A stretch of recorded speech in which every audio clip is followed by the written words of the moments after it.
Welcome to the Wild Type Podcast. I'm Neptune the Chameleon. And I'm Lyssa Lizards. And we're your reptile girlies.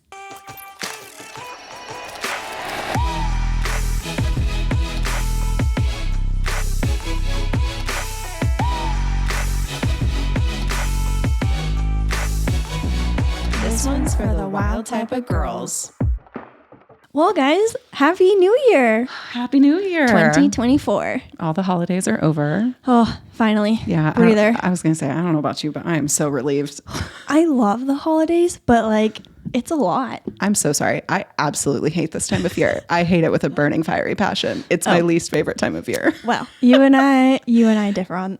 In my defense, my husband and I both have our birthdays literally right in between Christmas and New Year's, and then immediately following New Year's. I think we should also mention that right before the holidays, you guys got married and adopted a dog. So you were already way get me to 2024. I'm so sick of 2023. It was the best year, but also literally it's been too much. I'm ready to go into 2024 and do nothing and chill yes. Relax. Well, Happy New Year, guys. We're so happy to have you here today. We're talking about money.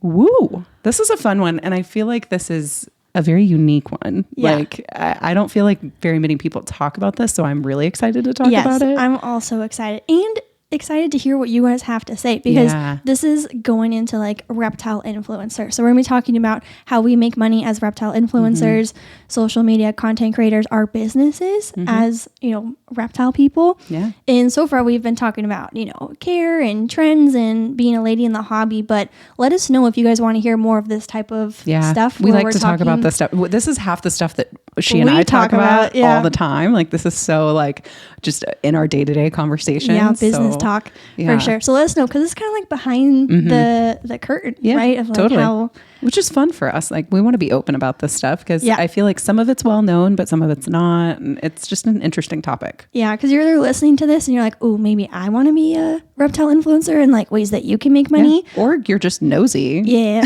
Which we are too. We are too.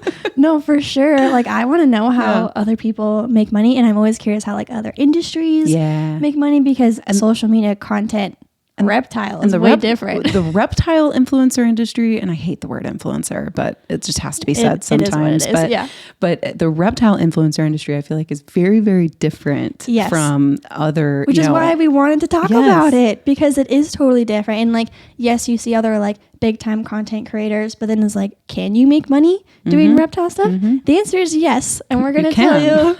We're gonna tell you how. So I think the obvious one is making money from the platforms directly. So we're talking TikTok, YouTube, Instagram, when YouTube writes you a check, when TikTok writes you a check directly from the platform. Right. This is coming from your views most often. So typically, yeah. So I know TikTok is your kind of big money maker. I make more on YouTube than I do on TikTok. And I think we have to address the elephant in the room, and Instagram gives us zero. The giant goose egg. And $0. What's so annoying, for those of y'all who didn't know, we both know this, but Instagram used to pay us. Yes. And for reels. They used to pay you for your reels. They used to. They started up a creator program that was very similar to TikTok's creator program. But then when it started to look like TikTok was going to get banned, they were like, oh, we don't have to pay people anymore. It was so sad. Yeah, it was March, April sometime. It was, yeah. It was right around March, I think. Yeah. And they're and we're not paying you anymore. So when you're seeing our reels or other content creator reels blow up on Instagram, just know they're not getting a single penny from those videos. So also, if you start to see reptile influencer or any content creators in general posting less on Instagram, maybe that's why. Yeah, I will say I do love Instagram for the community aspect. Absolutely. That's why I'm still super active. I love the story feature. I love being able to DM. TikTok makes it extremely difficult. Very hard. To engage with your community. And YouTube doesn't even allow you to message people. So TikTok is much more top of funnel to get into marketing speak, which we don't have to get that detailed into that. But we can do another episode if you want. It's much more for awareness. You can reach more people with TikTok. For sure. Instagram has so much more of the capabilities to foster a relationship with your followers. The engagement. Yeah. So that's why Instagram's still very, very important, but they don't pay us. Yeah. So TikTok's been interesting in that they have been paying more, right? And you know more about that. So do you want to like kind of speak to So how TikTok is really interesting because they had their original creator program. And I think it was just called the Creator Fund. Yeah. And that was the original one. And you could post any video, any length, and any of the views that you got on that would like you would get paid for. And when I say paid for, if we're talking pennies, it is pennies. It is like less than like a few cents like per view. It is I would say probably minimal. like 10 cents per like 1,000 I think that's right. views, Yeah. give or take. And it does vary. I'll say this, like creator to creator, industry to industry, video to video. It's not like you get paid the exact same per video. So going back to like the original Creator Fund, that was you would get paid for every single view, right? Well, around a year ago, they switched to a new creator program, and I think it's called the Creativity Beta Program or something. And the only way that you can, and through that fund is different than the old one because you can only make money on videos that are over a minute long. Yep. And they have something called qualified views. So it has to be like a specific kind of view. It can't be a repeat view. Yeah, it's and a one-time view. They have to be on the video for like X amount of seconds. And you have to have 1,000 qualified views in order to even get paid on it. Right. Yeah. So if you see a lot of those videos that are like 1 minute and 2 seconds, that's why. That's exactly what's happening. Yeah. I'll do a lot of 61-second stuff sometimes. Oh, for sure. Well, and to make it even more complex, this doesn't necessarily have to do with the money, but you know, YouTube shorts are 60 seconds. Are not longer than, you know, it's 60. So it makes it really complicated. You think like, oh, you just make one video and you post it everywhere. You can't. It doesn't work like that. It's 60 seconds on YouTube, 90 seconds on Instagram, and then like 10 minutes on So they just TikTok. All the platforms compete with each other, and so as a content creator, you have to pay attention to that in order to like get paid in a good way. So and I will say a lot of reptile influencer content creators do make majority of their money from the platforms directly. And we went to AnimalCon last year. We're so excited to go this coming year. Amazing. If you didn't go, please go next year. A, we would love to meet you. B, it's just so much fun. Yeah, it's in Orlando. So we went last year and we're talking to other like reptile content creators, and you know, you kind of ask the question like, you know, where do you make your money? How much are you making? Like, you don't know. Like, I mean, we know each other's, but like we don't know other people's. And so it seemed the trend that I saw was that most people made their money from the platforms directly. Which is definitely, I'm a mixture for sure, but I would say I make a decent amount from TikTok, but it varies depending on how many of your videos go viral or get a lot of views. Cause like I'll have some months where I have 2 videos pop off and I get a good chunk of money and it's amazing. But then I have months where nothing goes viral and I literally will make like $40. And that's probably the biggest con of making money on social media. Reliable. So like I have a day job, you have a day job, like we do this on the side. That's a really good thing to clarify. When we say that we make money, we don't make full-time money. It does not pay our bills. It does no. It pays for our animals for sure. Oh yeah. So know that if you're viewing our content, you're helping support our animals. Yes. So but not my mortgage. No. Sorry. Nope. not there yet. But what was I saying? The money that you make on the platform is not nearly as much as what you can make other ways. And so that's a really, just a segue into that, the platforms is not where you make your most money. So where do you make your most money? Yeah. So majority of we'll use the word income, comes from actually affiliates. Right. So every time you use code Neptune10 or Lyssa's, what is yours? Mine's usually Lyssa 10. Lyssa 10. It's usually what they do. Yeah. Yeah. So I guess we can get into that then. So with the affiliate stuff, it's usually commission based where the customer will get a discount and then we as the creators who are using the code will then get commission. Yes. So it's typically right now the industry average is 10% discount, 10% commission. Yes. So then we get 10% typically in cash for the sale that we get credit for. And sometimes we get store credit too, which again plays into like supporting our animals, you know, so that's always nice too. But or we'll get like points, right? Like Dubia rewards points and stuff like that. Yeah. Yeah. Yeah. So that's how I make the majority of my money. So again, you kill it on that. And not everybody does. I mean, that's a really interesting thing because sometimes like I know a lot of people in the reptile content creator world, like they all have affiliate programs. We all have them. We all do them. Yeah. Some people make a lot of money from them and some don't. So it's really interesting how that plays a role too. I think my observation has been that content that you create. So I do just Chameleon content. So people come to me directly. You're very niche, yeah. And they're like, what products do I need for this and you animal? Send them a list. And I send them a list. And I'm like, by the way, if you use this code, you get 10% off. Like, why would you not want to use that code? Right. Also, the amount of time that I'm investing into people, giving them help for free, basically. Yeah. It's their way of being able to support me without having to give me any, like, it doesn't hurt the customer to use the code, right? Like, they don't lose anything. It's a bonus for the customer and it's a bonus for you. Yeah. And I think it's a nice way of saying, like, hey, thanks for supporting me out. Yeah. Yeah. It's a good, it's a good back and forth, because then you help them and their animals, and then they help you and your animals. Yeah. So I think, like, that's probably why I have a little more success in the affiliate program. I also don't tend to have videos that go viral and pop off and get, tons and tons of views, which then would bring me a lot of money through the platform. Yeah. My content is very, like, slow and steady, like, consistency. Well, it's because you're so niche. Yeah.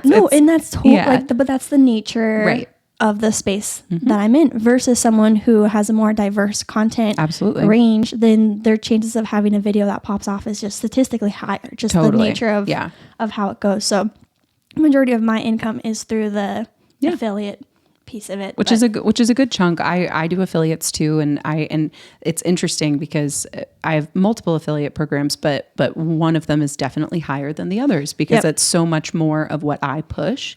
And it's something that is, makes sense for my content, and it's actually one of the products that, not one product, but it's the type of products that I use the most, so I can speak to it the most, which just really helps. Yeah, and I guess that would be a piece of advice for anyone who's listening that wants to get into reptile content creation, like making money from it. Don't just sign up for an affiliate program just to try and make the money. It has to be a product that you're genuinely can stand by, and a brand you stand by. Like, we get offers all the time for businesses who are wanting us to be affiliates for them. Like, hey, we'll give you this, we'll give you that. Yeah, I've turned down a bunch because it's not something I use. It's not something I recommend. It's not something I want to sell. Like, someone came to me and they were like a rodent feeder company. Yeah, and you don't have snakes.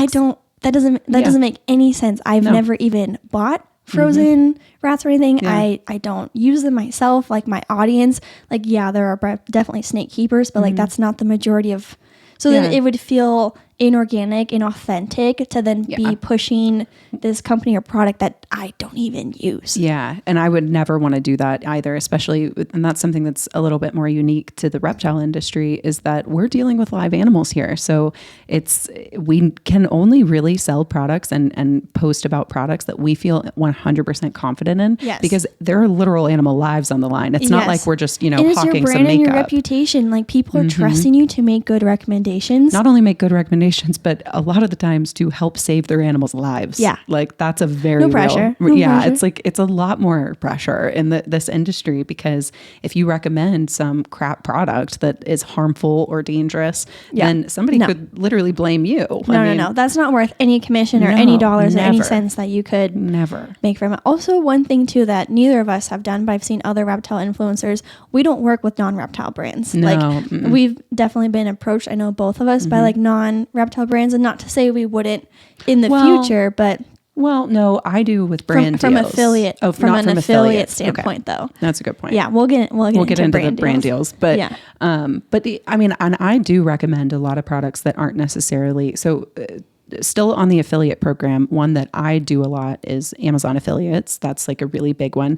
And the interesting part about Amazon affiliates is that it's not through a code. It's through... So the Amazon storefront. Yeah, that was on my list of... And to me, that's a little bit different. It's not a full affiliate program, but it's adjacent. Yeah, so just to give you guys, like, just so you know, and if you're a reptile, like, influencer who's up and coming, definitely try and get into the Amazon storefront affiliate program.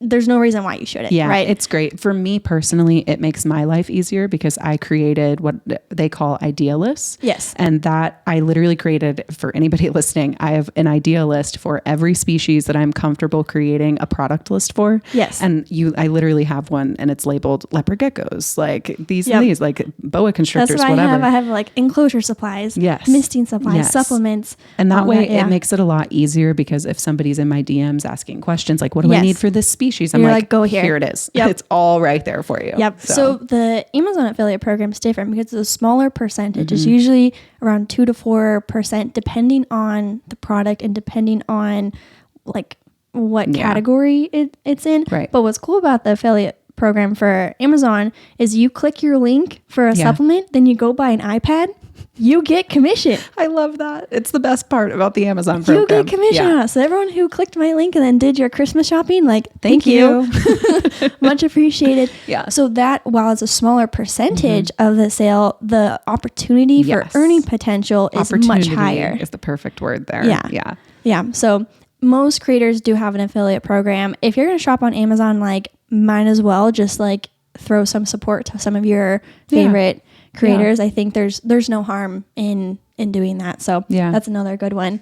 One thing we didn't touch on with the platforms is like circling back to YouTube money, because we talked about TikTok. But I do want to call out like long form YouTube money. I think has a much higher earning potential than say like the short form. No, I couldn't agree more. Short form stuff. No, so some people like decide like, oh, should I be on TikTok? Should I be on YouTube? Be where you want to be where your content most makes sense. Right. But like there's advantages to getting like I get a check from TikTok and I get a check from YouTube.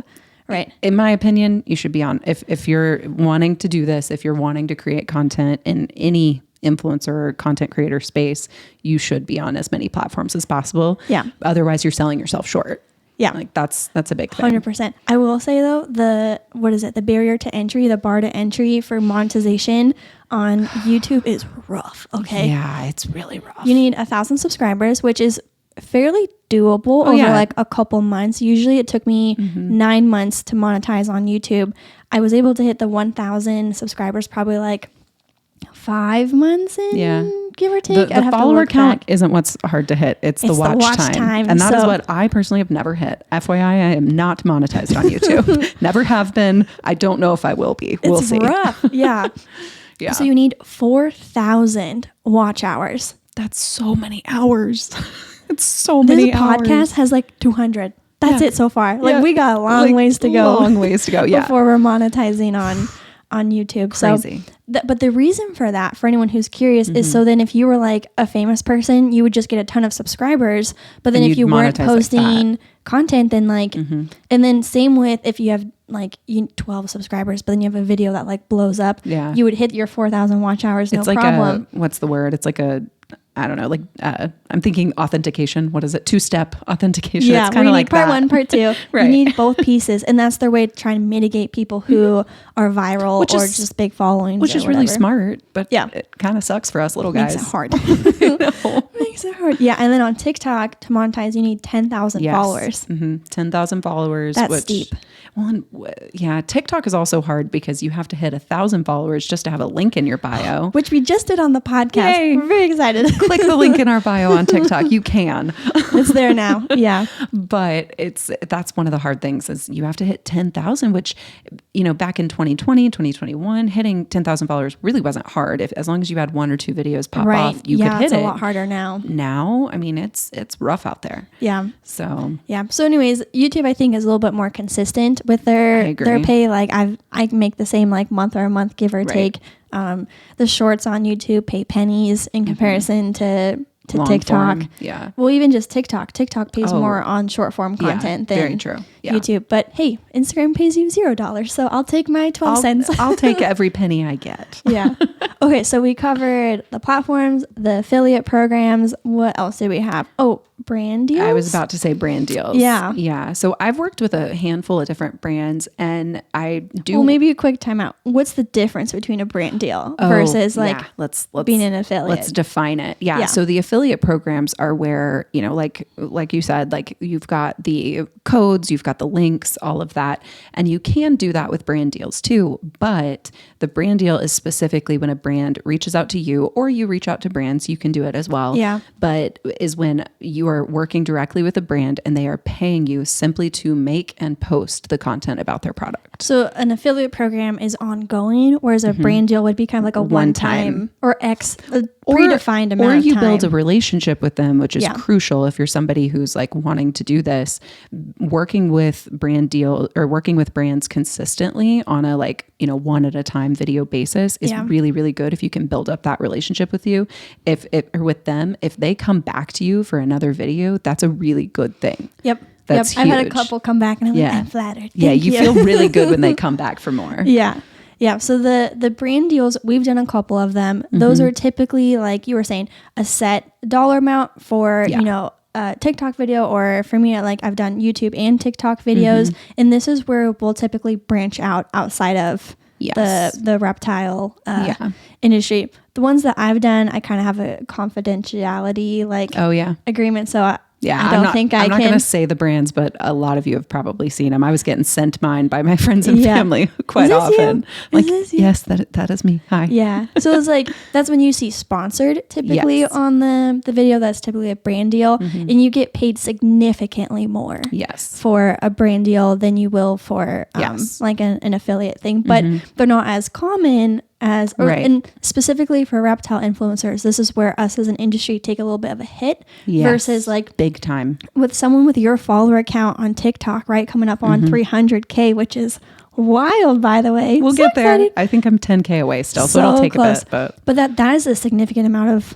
followers, right? So, but your brand deals are going to be less, like few and far between, because we're in the pet industry. Yes. Versus if you were like a health and beauty, or something. Yes. And I think specifically, reptile brands, we love them. They're amazing. But I do think a lot of the times they're less likely to pay for content versus just sponsored offering content, right? The brand deals. Yeah. Right. So they're more of the reptile brands usually will offer product, things like that, but they're not always willing to pay for content. Cash. Yeah. Right. Yeah. And so that is what limits us, because all the reptile brands that we would love to work with usually aren't going to actually pay for content, but it is nice because you'll get enclosures or get different products. No, huge value. It's just very different. Very needed, but it's different. And if you're somebody who's starting out with content creation, that's something you kind of need to factor in a little bit of, are you going to do all this work for free or for, a product, or are you going to actually, hold out for the brands that are going to pay for it? So you just kind of have to weigh that, which is really interesting. But it goes either way, because there are a lot of times that I'm like, yes, I need that product. Like, so that's worth making a video just for the product, because that's something I really want. That's something I want to push to my followers. And reach out to those companies, right? If you're getting started, like there was this thing where it's like this planter that like hung on your wall. Yeah. It was like $100. And I was like, I mean, I will pay $100, but I don't want to pay $100. So I reached out to the company. They were not a reptile brand whatsoever. I was like, hey, these are my videos. This is my follower count. This is what I do. This is why I think my audience would really like this stuff. And they're like, yeah, send us your address. We'll send you this, the little planter things, and we'll give you a discount code for your followers. And those are awesome. They look so great in your reptile room. They look amazing. Yeah. People ask me, they're like, oh, where'd you get that from? Right. And that's the whole point of why we are quote unquote influencers and why brands want to work with content creators, because people ask us directly. And this is not an us. It is an us as like a collective us. As content creators to, do, brand deals and stuff like that. Well, and something I kind of want to break down just a little bit within the brand deal, like category, is they're not just paying for the video. There's the video. There's if they're going to use that video for ads, or if they're just going to use it organically. If they're just going to post it, then they don't have to pay for usage rights or anything like that. Yes, it does get a lot more complicated, and that's why the dollars add up quick when it comes to doing brand deals, because there's so much more than just organically posting it on your page. Like, what if that company, I remember you worked with a brand deal and I was scrolling FYP and it was from that brand with your video, your face on there promoting their product. Like, they have to pay for that. That is not just... You're literally, when you're working with a brand deal, I think this is so important for any new content creators who are like trying to learn from this. And if you're just nosy, that's fine. You can just be nosy. But anybody who's trying to learn from this, I think it's so important for you to know that you are literally giving away your likeness, your face, your creativity in that video to a brand to use and abuse however they want to. Yep. So they need to pay for that. Yep. And that's really important. And it has to be a brand that you align with, right? Yes. Because your reputation, your brand is associated with that same brand. I've turned down so many brand deals that I don't agree with, I don't like, I would never use, this and that. It's you have to be okay with you're literally aligning yourself with that brand. And so you it's really important. But again, if they're going to be using your face, if they're going to be using your creativity, your creative energy, show me the money. Yep.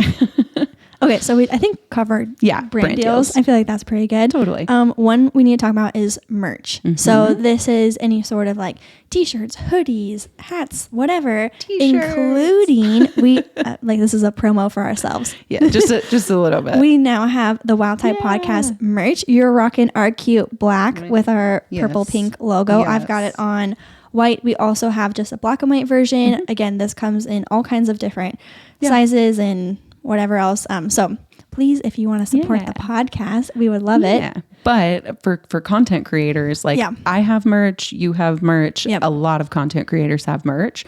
But I will say, like, it's definitely not a huge moneymaker by any means. It's probably one of my lowest. Oh, me too. I don't even. Second lowest. There's one that's lower than that, but second lowest. I think it's for sure my lowest. I don't think I make hardly nothing on merch. So it's, but that is a way that people can make money. Yeah. And it's also a way for like followers and viewers and listeners to support content creators. I mean, because you get a cute shirt out of it, right? And then we get a percentage of the sales. Most content creators use a third-party platform that deals with the printing and all of that. So we don't get the full cost of if it was like $20 for a t-shirt, like we don't get the full $20. Right. We maybe get like $5 or $6 from that because the company, it's pretty minimal. The company makes the rest of it. Why it's one of the lowest money makers. But if you are one of those people who, you can produce your own merch and all that, it's probably a much bigger moneymaker. Yes. But then because I've thought about that, and there was a point where I wanted to make Neptune the Chameleon socks,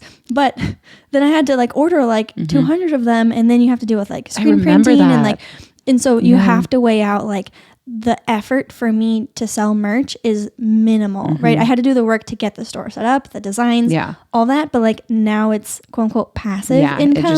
I don't have to deal with shipping or it just any sits of that. there. It fulfills itself. And so I'm okay with making less because I can then spend my time doing like making more videos or other different ways that I could. And that's something that's really important to balance is like, okay, how much money would you make putting in all of this effort versus like making it passive? And that's just an important thing to think through. So merch is one that is unique to me are kits. Yes. So I want to talk about this. So I have a Chameleon kit that I've partnered with Pangea. They reached out to me a few months back.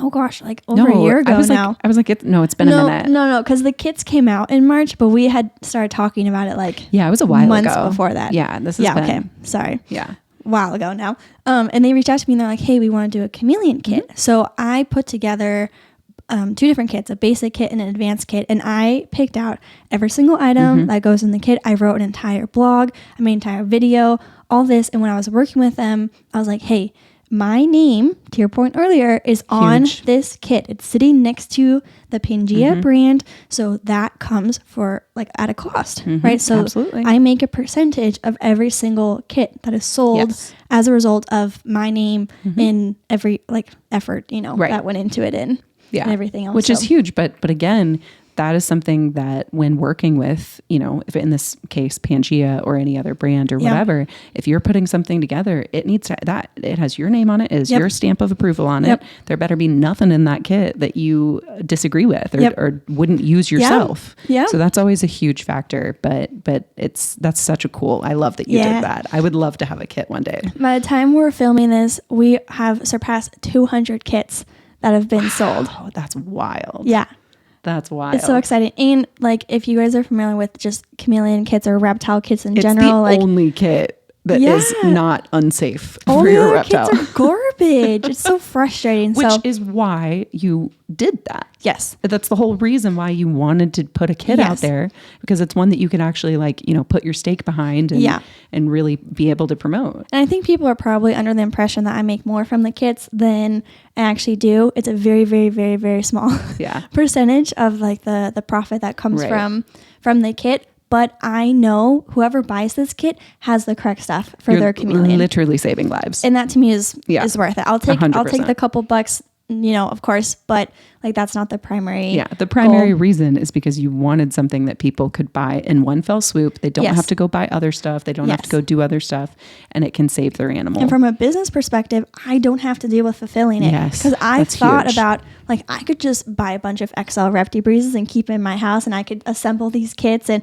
then I could keep all the profits. That would have been a nightmare. No, absolutely that not. Would have been that would have had to become your full-time job. No way am I doing that. No. And would I have made more money going that route? Absolutely. Yeah. But I would have gone crazy. Oh, you would have gone insane. Like my 100%. sanity is worth letting Pangaea handle the fulfillment. The money is shipping. not worth losing your marbles. No, I like my marbles in my head. You need to stay in there.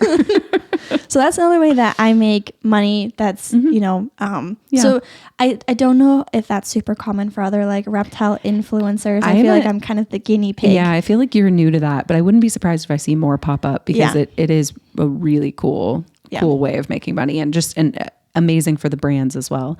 There's one other that I'm thinking of that I know that you have on your list that is also unique to you. Oh, great. Oh, wait, I know what it is. Okay, hold on. Yeah, go for it. She does consulting. Specifically for chameleon care, which is really, really cool. Yeah. And that's again, not something that every content creator can do. I personally don't do it because I have a variety of species and it would just get really complicated, and I'm not an expert on one. But because you're kind of the chameleon expert, you can do that. Yeah. So this originated, I've been consulting for 2 years now. Mm-hmm. And so previously... That long? Yeah. I thought it had only been... That's great, man. Time flies. That's weird. I know. Yeah, it's been about 2 years.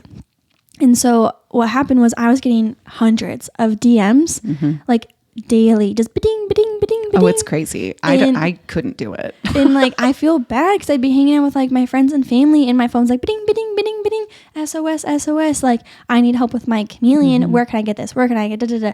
And I was just getting blown up. And me being the person that I am, I was responding to every single DM.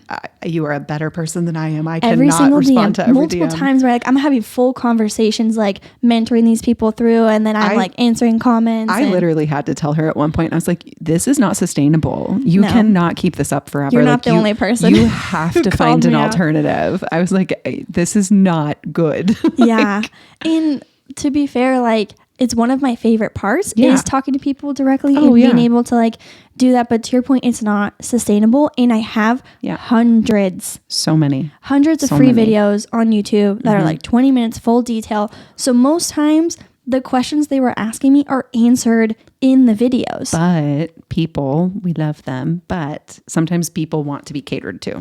Yeah, and they want personalized, custom feedback, which I totally understand, because they're like, what about my situation or my chameleon? I'm like, I get it 100%, but I'm one person and I have years and years and years of experience and time that I've like gained this knowledge. Yeah. So then I started offering consulting. So then it was one of those like, hey, if you have this question, awesome, here's my video that answers your question. If you want to talk directly to me, here's the booking link. And because realistically, you have spent hours and hours and hours of your time making those hundreds of YouTube videos where the answers live. Yeah. So I've also paid cash. Like I pay an editor. Like I have invested my time and money That's into these into these videos. Absolutely. So they're there for free, right? Like, could I have put a cost in front of it? Therefore, if somebody doesn't want to spend their time watching that video and they want to talk to you directly, they can pay for it. Yeah.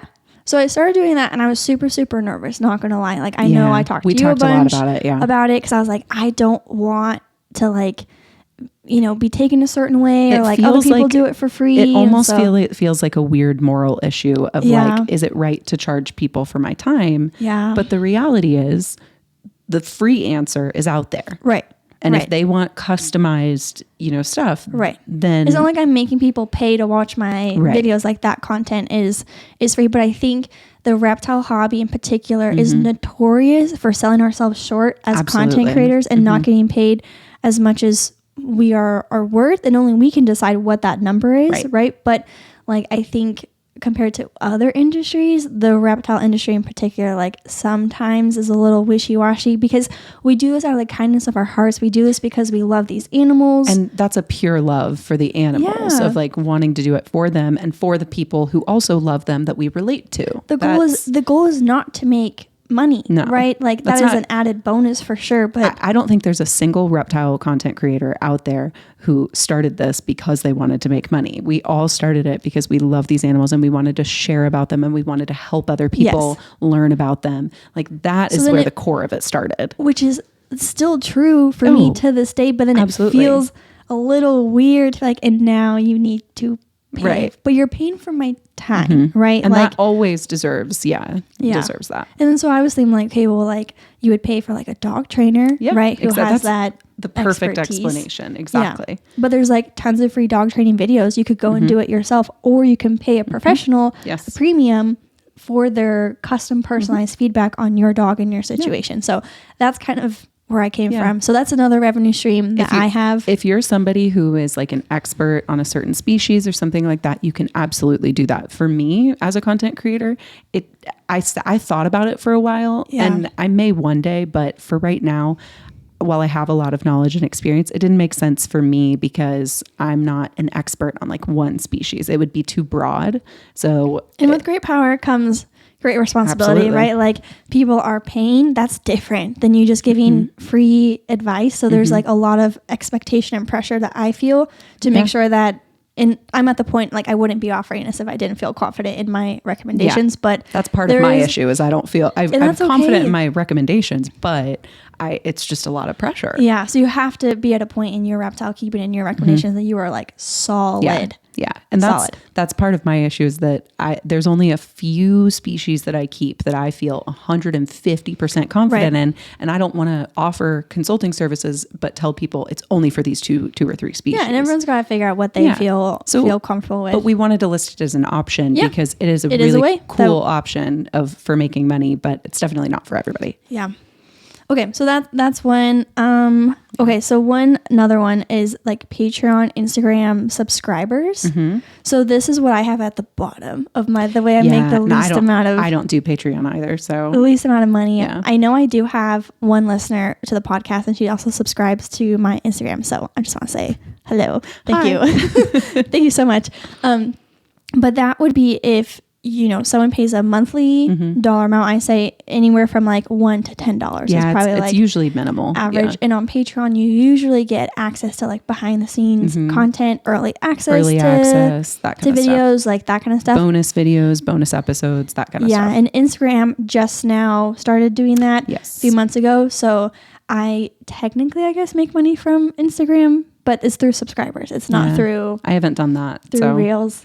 Yeah, it don't make a lot from it, but I know some people do as like their way to kind of support you. Well, and it is, like we said earlier, that Instagram is a really, really good place to foster that community with your following and things like that. And that's one of the really cool new features that Instagram has to be able to do that. And it's beneficial to you as the content creator financially. Yes. And I will say other content creators in the reptile hobby at Animal Con that I was chatting with, they make a good chunk of change from Patreon. Like good chunk of change. And I'm like, teach me your ways. Yeah. So I'm like clueless on it. Like 3 Patreon, people, but I always thank them and appreciate the support. But it's nice too, because I think that as a content creator, something like Patreon really allows you to be like a lot closer with those people who are supporting you because you're more familiar with them. You know who they are, you know their names. Like, and you see at like the end of the YouTube video, like thanks to my, Patreon supporters and stuff like that. So that's another way that, reptile influencers can make money. Totally. Or you could start a podcast. Yeah. Hello. So we're not currently making a ton of money from we are making a little, just to be transparent, we are making a little. If you see our lovely ads, That is currently supporting our monetization, which we are so grateful for all of our ad sponsors. Yeah, so you could kick up a podcast. Yeah, absolutely. And so it'll be curious to see, and like we'll definitely keep you guys along for the ride. Like maybe we can do a check-in, you know, a couple months from now of like see where we're at in 6 months. The podcast is doing. Yeah. But that's another way that you could make money. Yeah. It's a lot of work. We'll tell you right now, but it's a lot of work, and it is an investment. We did have to buy fancy mics and do all these things, but you know, it's for us, like we've told you guys a million times, for us, this wasn't so much like a monetization. If that was the case, we would not be making about reptiles. We'll tell you that. Yeah, that's very, right now. Very accurate. Yeah. But it is a fun way. What I see the podcast as is, again, another way to foster that community and like grow relationships with your following and things like that. But it has a potential for, you know, a monetization option as well. Yeah. Yeah. And I think like if we can pay for if we can make enough to pay for the equipment, you know, then that was like our main goal. that would, if we could break even, that would be swell. We'll be thrilled. Yeah. I think that covers it though. Yeah. That's all I had on my list. One more, content creation for reptile brands. I know that was something you wanted to touch on. Yes. This isn't necessarily something that I do, but I don't do this either. Yeah. Like we've mentioned, we were at AnimalCon and we heard a lot of different things for other people. If you eventually are a content creator who has like grown in the space, you know, a massive following and things like that, and you obviously become known as somebody who knows how to social media, you know, I've heard of other content creators being approached by reptile brands or other non-reptile brands as well to create their content for them to post on their channels organically. Yep. So not so much a brand deal, but a consistent, almost like a contract for hire type of role. Yeah. And so I do that for non-reptile brands in my day job, but that is not something that I currently do with reptile brands, but I know people who do. So if you listen to Arcadia's social media posts, you'll recognize that the voice sounds very similar because it's the same girl from her Leopard Gecko YouTube channel. So I know she does work for them. I didn't realize that. Oh, that's cool. So that's something that if you eventually, you know, grow a following, become a content creator, you might get reached out to by reptile brands or other non-reptile brands. And they're like, hey, we really like your content. Would you create content for our channel? You know, we'll pay you. Sometimes it's hourly, sometimes it's per video. It just depends. And you can, you know, negotiate that with them. But that is one monetization option that I've seen from other content creators. That's really cool. I just think it's very different, but it has the potential to become, you know, lucrative. So So the gist of it is there's tons of different ways that you can make money doing reptile content creation.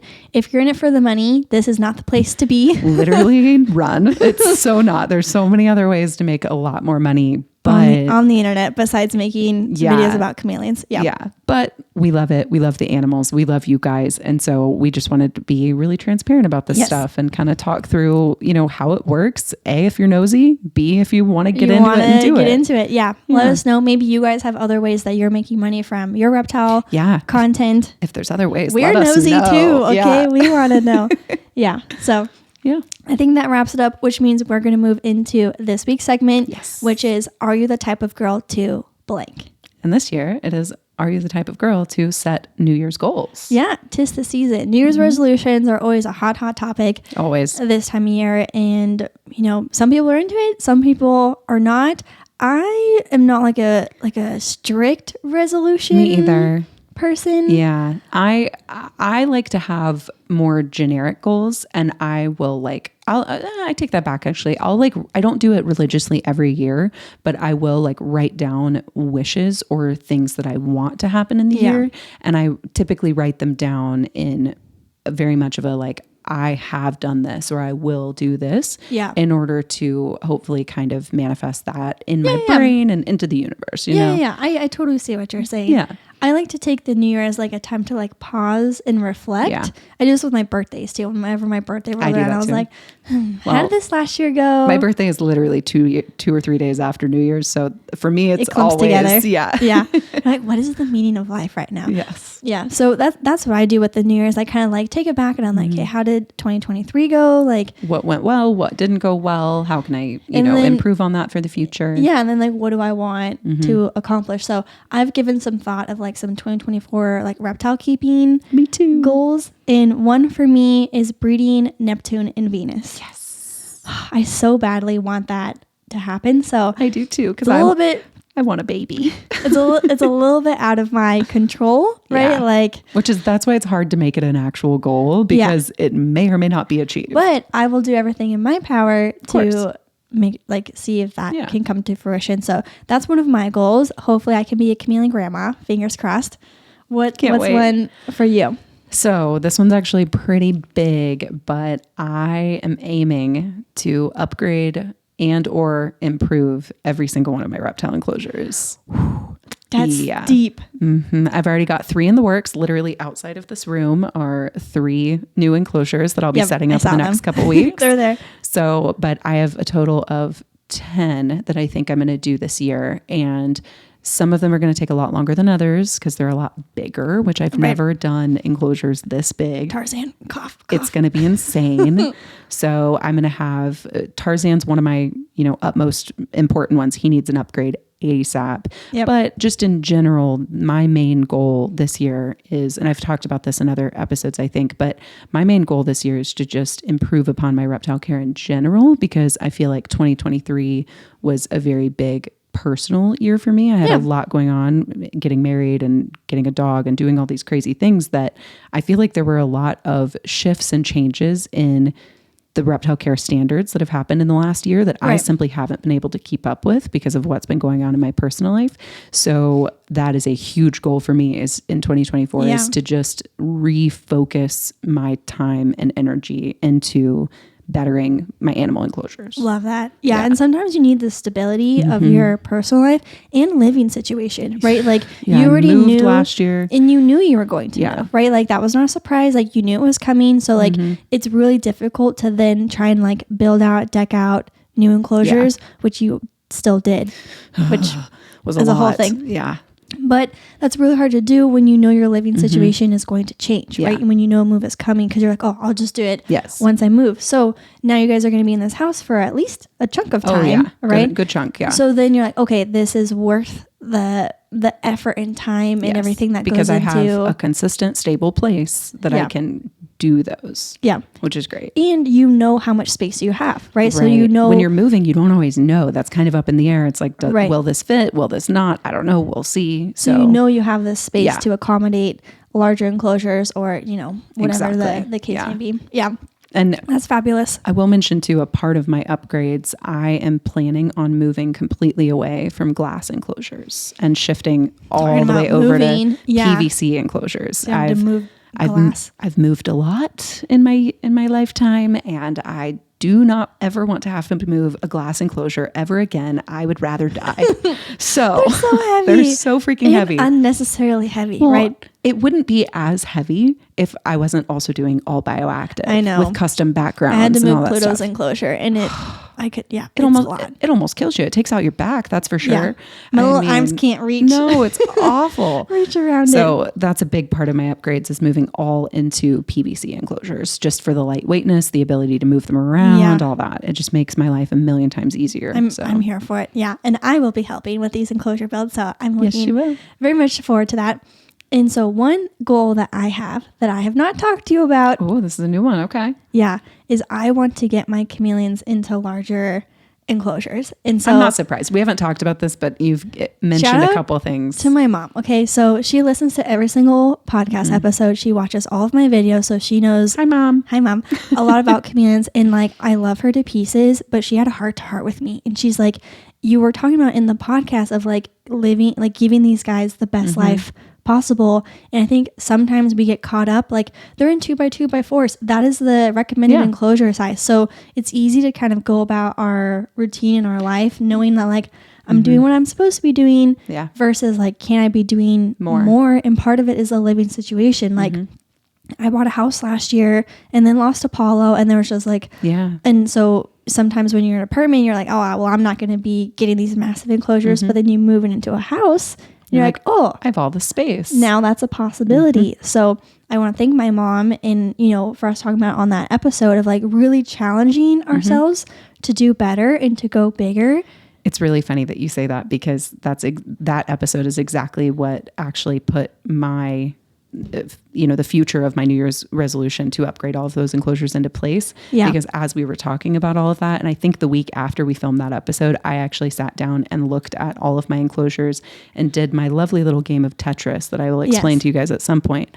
But I realized how much space I actually can give my animals. Yes. Now that I'm in the house that I'm in. Yes, and that's what I'm saying. Like, this is not coming for anyone who is doing enclosure sizes. Like, work with what you have, right? Like, we have been in apartments up until very recently. Yeah. So, like, totally get it. Totally sympathize with, like, you only have so much space to work with. You're moving up and down flights of stairs. Like, we get it. Yeah. But if you do have the luxury of space, like, why now not? And it was that episode that made me realize and made me go and take a look at all the space that I have and actually realize how much I can actually give my animals. And I'm like, wow, I literally can and should upgrade every single one of these guys. That's crazy. So it's gonna be a little more challenging for me because they're gonna have to be custom builds, which are gonna come with a price tag. So please use code Neptune10. Thank you.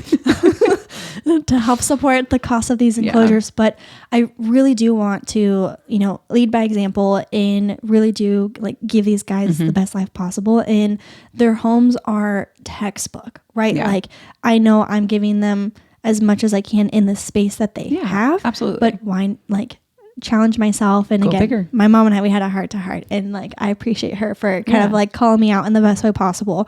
So now that's on my 2024 goals. I love that. I said, I'm not super surprised. That makes a lot of sense for me. So, or for you, I can totally see that. Yeah. So look at this. Our own episodes are kind of getting us to think about things. So did you have any other goals on your list? So my other goal, and this one's more of a challenge for me, is to really focus on successfully building my bioactive environments. I preach bioactivity all the time. Yep. But it's really hard. And I have had a lot of bioactive enclosures actually fail. And there are some of mine that have never really fully been completely successful, specifically the arid environment. So like leopard geckos, my northern blue tongue skink, and things like that. Stuff, yeah. Some of the drier ones are really hard to actually have a fully successful bioactive. And it takes a lot of trial and error, and it takes a lot of failing and then eventually succeeding. And so that's something that I really want to grow in this year, is just really making successful bioactive enclosures that are consistently growing and filling out, because that's kind of been, I need a greener thumb. Plants are hard. Plants are real hard. So that's something I really want to focus on. A plant LED, if you don't have one, game changer. I'll jump the gun a little bit. My next goal is not only upgrading the enclosures, focusing on succeeding with all of my bioactive enclosures, but a big part of that goes hand in hand with succeeding with the plants is I want every single one of my enclosures to have a plant LED and also UVB. Most of my animals have UVB at this point, but some don't. And so I really, that's the other part of my upgrading that I'm going to complete this year. Yep. Love to see it. Love to see it. Any other goals? Let me triple check my list. Those were like my three main ones.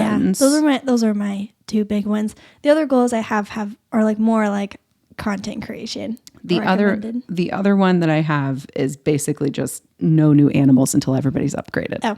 Which I feel very confident in. This is a little asterisk. I'm not itching for any new species. So that's very much just the little asterisk is I am going to 1000% complete all of my upgrades, UVB, plants, bioactive, it's gonna be everything. So good when it's done. Yeah. So that's my number one thing is I don't have a desire to get any new animals until all of that is completed, because I just feel like I have not been doing my best, and I want to be at a place where if I bring any new animals into my home, I'm going to be doing my best first. I love to hear it. Yeah. Love to hear it.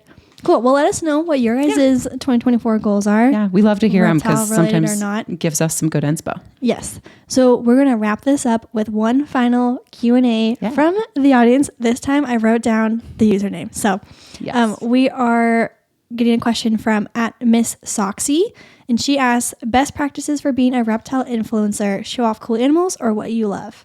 And that ties a little bit into our original topic of just like reptile content creation. So I love that question. Yeah. But for me, best practice, the number one best practice, if I could give any advice, is just consistency.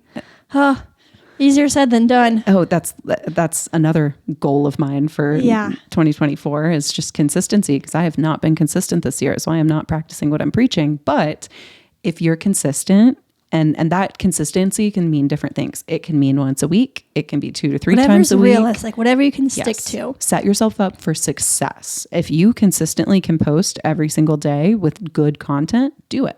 Right. But a lot of people, that's not realistic though. Right. That's what I mean. So that's what I mean when I say consistency. But maybe like twice a week, right? Like that seems very, very doable. It gives you a couple of days to think of an idea, to film it, to edit it, to post it, and then come up with. Yeah. But if you're consistently putting out content that people can expect content from you, several times a week. And, if there's certain days, YouTube is really great with certain days, things like that. But you have to be consistent, because otherwise people are going to fall off and you'll kind of lose people at that point. Yeah. I like this comment, show off cool animals or what you love. I think most people can agree with like doing what you love, and it goes into the consistency. Like if you're just making stuff to just put it out there, that's not sustainable. You're not going to stick with it. You have to love the content that you're making. It'd be really uncomfy for me if I just started making snake content. Yeah. I'm not, it's not my thing. So I'm like, I like Chameleon, so I'm going to stick with what I love. They happen to be cool animals, so that's a perk, but that's my happy place. That's what I enjoy. That's what I can be consistent with. So that's the content that I make. That's a really good point, because if it's not something that you really care about or really passionate about, you're going to fall off and you're not going to be consistent, and then you're going to fail. That, right? Oh, yeah. Like big time. You can fake it all you want, but people can appreciate someone who's being genuine and authentic with their content. And I will say that they specifically said in that question was just show off cool animals. Showing off cool animals is awesome, but I will say that's not usually what is successful, just by showing off a cool animal. Right. It's the passion behind it. It's if you want to talk about that animal, that is, I think, what helps, build an audience for somebody who's looking to get into that, versus just being like, look at this animal. Isn't it cool? So you can show cool animals and do cool animal videos. That's always, a part of the content, but I think it has to be something you're really passionate about for people to connect with. I always say it takes two things. Like you're either educating or you're entertaining, and ideally you're doing both. A little hybrid of both. Yes. Yeah. So if you're just showing off, that I think is more in the entertainment department, which again, love to see it. And then I tend to fall more in the education. But if I'm just like constantly being like, today we're learning about this, like that's not as engaging. So you're trying to find a balance of how can you entertain people while also educating them. Absolutely. Yeah. I think that's perfect. And I try to be a nice little blend of both, because I don't want to be strictly education. And so finding a happy medium between educational and entertaining is key. Yep. The last thing that I know we want to talk about was leading by example. Yeah, that's huge. When you are a content creator, when you are an influencer, you are actually influencing people, both good and bad. People will replicate what you're doing. So like best practices for being a reptile influencer is like you have to be putting forth your very best, the standards, and pushing the hobby forward, which is why we literally were both just talking about, hey, we can do better with our enclosures. So we both have it on our to-do list to go and do that. That's not saying what we're doing now is below the standard or unacceptable. It is meeting that and already exceeding that, but we are leading by example. And so I would love if people will look at our enclosures and be like, wow, like that's what I want to do for my reptiles. And I think it's important too to also lead by example in what you're doing and putting out there. It's kind of like what we talked about with the brand deals, like you're putting your name on that. And something that I often see content creators kind of falling into is almost like negative content, which can get, really big views and things like that sometimes. But what do you want to be known for? Yeah. Like, do you want to be known for calling out people all the time? Or do you want to be known for positively uplifting people? And we can all fall into that trap. Yeah. But I think that's just an important thing to do is, what do you want to set a positive example or a negative one?